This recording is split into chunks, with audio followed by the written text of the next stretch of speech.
defeat him. And then, was that you and I who read that? He was... Well, Madhvisa said that. And then Prabhupada, and then afterwards Prabhupada, he would take the other position. Prabhupada would be the Mayavadi, and Madhvisa had to defeat him. And he could not, Prabhupada was able to establish Mayavadi philosophy and defeat. So, and then he turned it around again. Yeah, then again. And so that's also, this is fun, and this is also very useful exercise, that kind of argument, where actually, to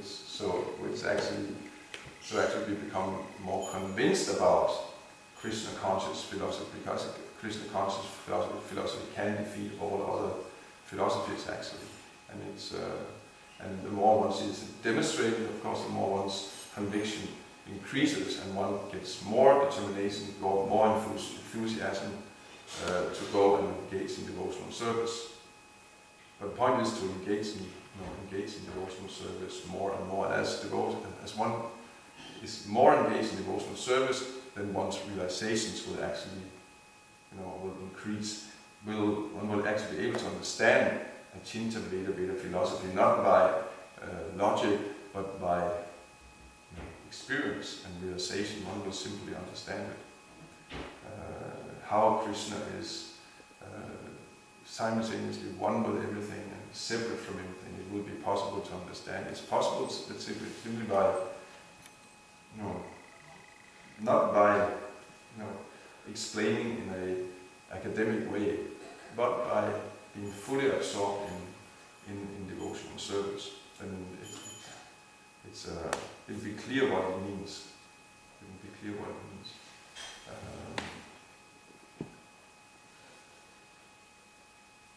Any questions on that?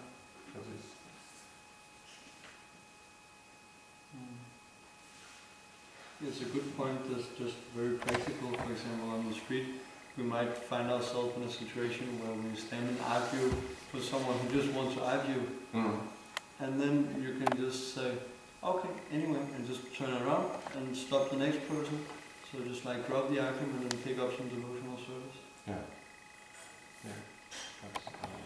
Any argument on the street is simply meant there to attract the person to take the book. And sometimes you don't argue, you just go along with whatever they say and say yes, and take the book. And other times, then it's, you can actually defeat some of the points, and they will be okay, and then they'll be impressed, and then they'll take the book. It has, and depends from case to case. But of course, the devotee is detached. He doesn't have the need to go away from the person to have had, I had the last word. I was the one who, finally, who got the last word in this conversation. Doesn't have that need. If you want the last word, fine. Be happy. Like Rupa and Sanatana Goswami didn't care about arguments. There was one Pandit traveling around, like one of the Vijay Pandits, that was a favorite sport back in 500 years ago in Bengal and India, that there were Pandits who were arguing. Just like now you have sports people, competing with each other, but that time they were so much more elevated, so it wasn't, someone, jumping like monkeys or running like animals or, kicking balls here and there like that. That was not a competition on the intellect and on learning. And so there were these pandits, and they would argue with each other, and they would win competitions and become known as Digvijay, someone who had conquered all directions. So one such Digvijay Pandit, he came also to Rupa and Sanatana Goswami, and he asked, I want to debate with you. And they were not interested. So then they said, but if you do not want to debate with me, then you should give me a written statement that you've been defeated by me. And Rupa said, they were not completely detached, so that they had any great need to be, so someone, if feel great satisfaction thinking that they defeated them. So let him be happy. Who cares? Here we are serving Krishna. This is the real point. Of course, Jiva Goswami did not accept that. The same Pandit, he came and he showed the papers. I've defeated your uncles. You should also give me a written statement. And then Jiva Goswami said, never. Because that was the honor of his gurus, so that he did not accept. And then he completely flattened out this Pandit, because, I mean, you shouldn't get involved with Jiva Goswami. He's the greatest philosopher ever known, actually. In many things, when you compare different philosophers on the basis of the writings, actually, just impartially judge Jiva Goswami must have been the greatest philosopher on the planet. His Sats and Dharmas, his philosophy on an amazing levels. It's not even accessible to. You have to study Sanskrit for decades to really penetrate into the Sats and Dharmas. It's a great philosophical exposition which establishes, first of all, that Srimad Bhagavatam is the most important source of knowledge, and that Krishna is the Supreme Personality of Godhead, and that devotional service to Krishna is the real goal of life. What do I know? I'm just repeating words of what others say, but then the great sense and Dharma. So, but Jiva Goswami was the greatest philosopher that ever lived. So, this poor Digvijaya, he suddenly got in debate with Jiva Goswami. He was just completely leveled flat. And then after that, Rupa Goswami, he got angry with Jiva Goswami. The whole story that he was so proud. Why are you engaged in these useless debates with these Digvijayas? We don't want to see you here in Vrindavan. You don't belong to here. You can leave from here. So then he was actually Rupa Goswami rejected Jiva Goswami. He was his guru, and he rejected his disciple like that. He just leave from here. And then Jiva Goswami, for a while, he was living. He was living out in the forest like that, quite dejected like that. Rupa Goswami was angry with him. They engaged in arguments. I think it went on for a year or something like that. Until one day Sanatana Goswami starts speaking with Rupa Goswami. There's simple principles. We should be, Jiva Daya. We should be merciful to all jivas, isn't it? So Rupa Goswami said yes. So then Sanatana Goswami said, then what about Jiva? Should be merciful to him also. And then he was admitted back. But this is all Leela. It's just demonstrates the glory of someone like Jiva Goswami that he defends his gurus, and then when they reject him, then he simply accepts it. Okay, he doesn't reject his guru, then he says I'm just being tested. And then when afterwards, when he comes back, then of course he's still 100% surrendered. Was Srila Prabhupada not in like complete opposite mood? Like he wanted us to not like on the street like you were saying, but like you have this service to defeat the scientists and he wanted at this time, place, and so like on the street, then that's not the place for big philosophical discussions, arguments, but in other contexts, when there are so-called learned people who are misleading innocent people by claiming that God does not exist, there is no soul, as by atheism, then of course devotees have to go and defeat that. And we have to defeat atheism, we have to defeat Mayavad philosophy and so on as part of our preaching. And and we should be very expert in doing that. That's our mission.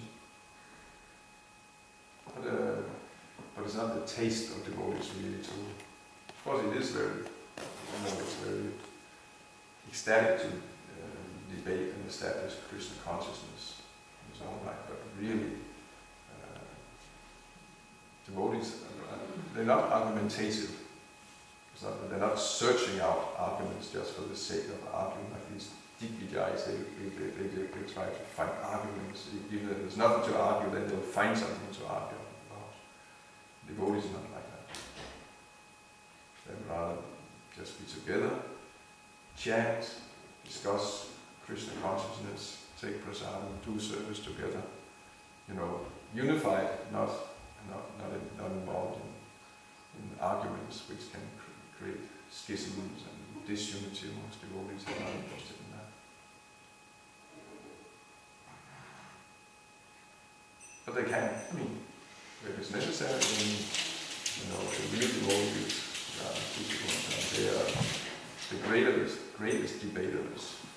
They can defeat anyone. But it's not their taste.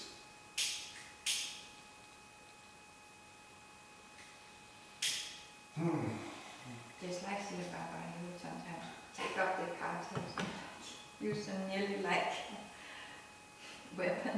Yeah. Prabhupada did anything. What? Prabhupada did anything. He was debating, and sometimes Prabhupada would not debate also. Yeah. I heard one instruction from Prabhupada that he said we should go village to village and do Digvijay Pandit. Yeah. So, how is ISKCON carrying out that program? How is this carried out? I don't know if we are carrying out that program. We should.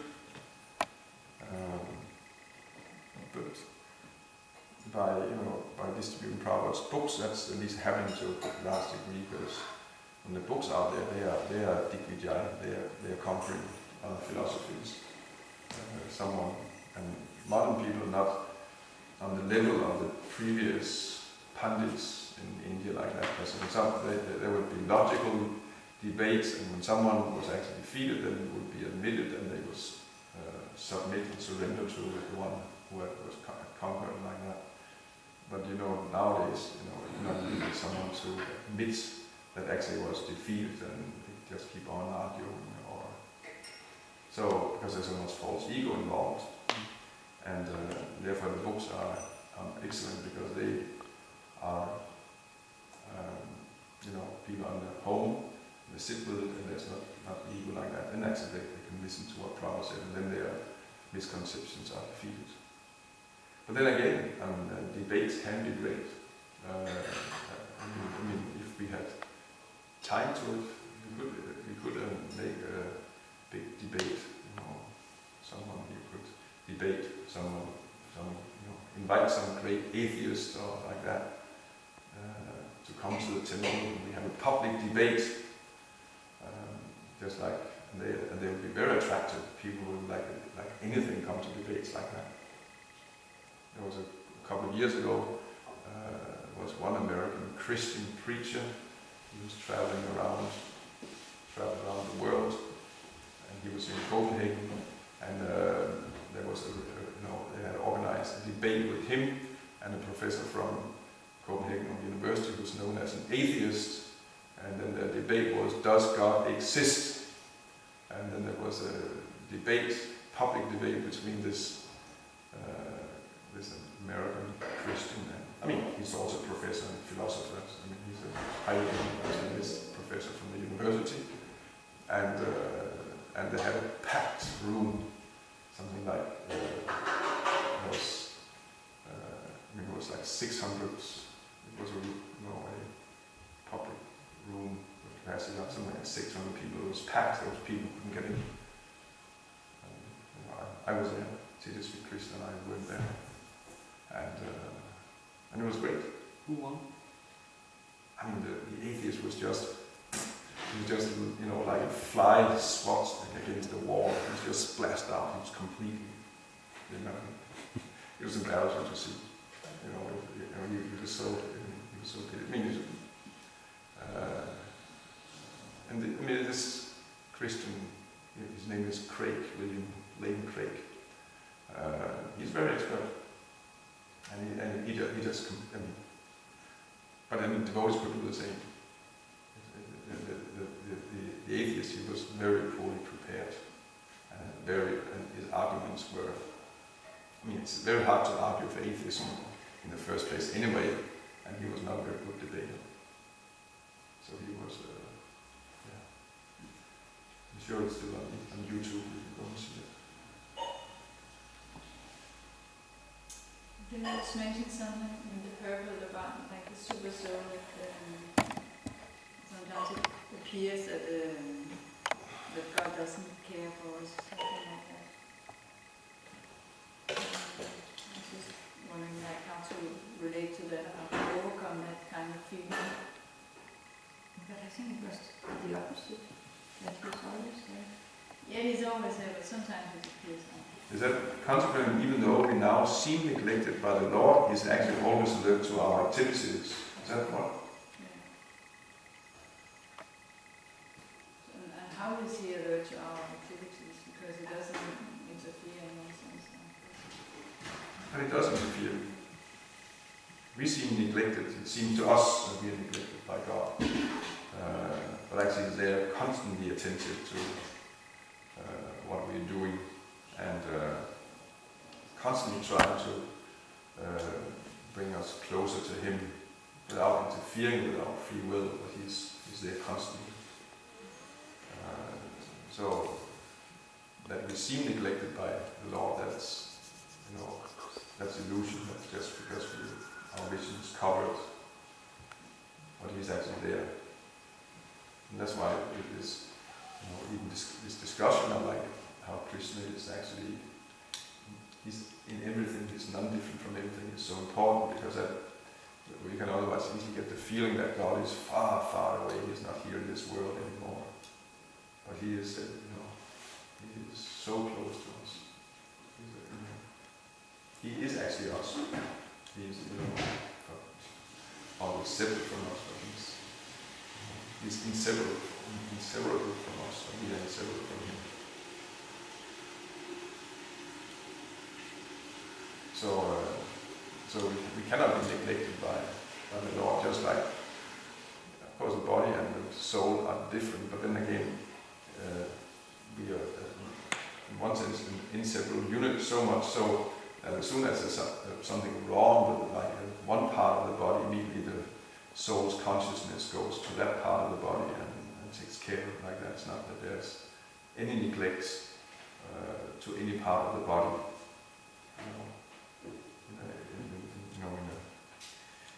In a healthy person. So Krishna also is not neglecting any part of His creation or any soul at all. He's there all the time. And discussions like that makes us aware of it, and that's actually the only thing that is needed. We only need to we become aware of it and learn simply to depend on Krishna's attentiveness towards us instead of making our own separate plans. Learn to how to simply depend on Krishna, which is, I think, was the point here. We must depend upon the authority and control of the Supreme Personality of Godhead. We should declare our dependence on God and what God was. In 1976, there was the American 200 years independence, and so Back to God had a big article. It was, we're declaring our dependence on God. We're not independent. That's an illusion to think that we are independent. We're declaring our dependence upon God.